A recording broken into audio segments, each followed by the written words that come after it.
పండ్లు లేక మిగతా పలహారాలు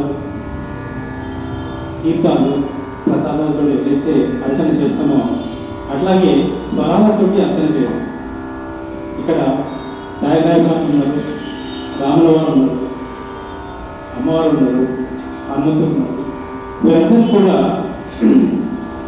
నాదం అంటే చాలా ఇష్టం. నాదప్రియులు వీరందరూ. వెంకటేశ్వర స్వామి, కృష్ణుడు. మన భారతీయ సంగీతంలో వాద్యంలో కానీ గాత్రంలో కానీ నాదం వస్తుంది. ఆ నాదంతో ఆ సౌండ్ వస్తుంది.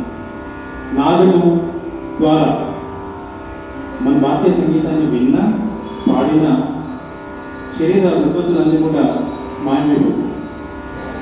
సో అట్లాంటి ఈరోజు ఇక్కడ ప్రోగ్రాం దీంట్లో నేను కొన్ని అన్నమయ్య సంగీతాలు. ముందుగా గణపతి తాళం